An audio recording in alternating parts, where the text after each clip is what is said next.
I gave it my all to catch up to the school bus. Just as I was about to catch up, the system alerted me that my power was running low. Actually, I'm a robot from the future, but my landing went wrong. My limbs shook so violently that they flew apart. Luckily, I have a self-repair system, so I reattached my limbs. But when I stood up, I realized my energy core was missing. I tried to go look for it, but I found myself stuck in place. One of my legs had been attached the wrong way around. I fixed myself and set off again. But by the time I arrived, the energy core had fallen into the hands of a boy.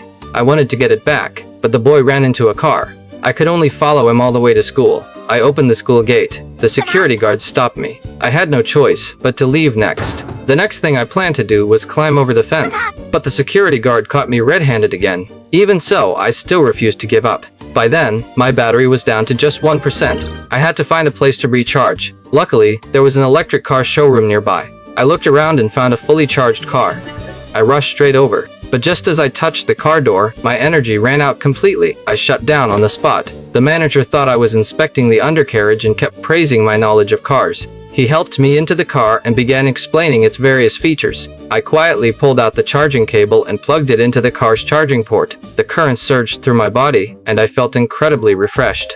Suddenly, the car lost power and stalled. The manager was completely baffled. He apologized repeatedly and then swapped me into another car. But just as he was about to give a demonstration, this car ran out of power too, and so he kept swapping out one display car after another. I drained the power from every single vehicle. I left, feeling quite smug. Back at school, I ran into a boy on his way home. I demanded his energy core. Suddenly, it started raining. No, please don't. I'm not waterproof. I fell to the ground and kept twitching. The boy thought I was sick. He kindly handed me some water, but that only made my malfunction worse. Only then did the boy realize I was a robot. He took me short-circuited and out of control home and tied me up with a rope. When I woke up, I easily broke free from my restraints. After witnessing my power, the boy used the energy core to ask me to pretend to be his father and accompany him to the school parent-child day. I agreed. Upon arriving at the venue, someone challenged me. This classmate's father sank a three-pointer. I activated my precision calculation program and sank 10 shots in a row.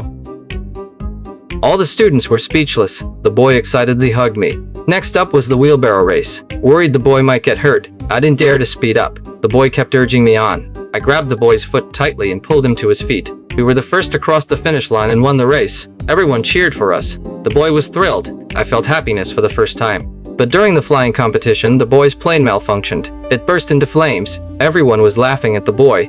He ran out of school in tears, made his way to the beach, and started fixing the plane. But the plane fell into the ocean.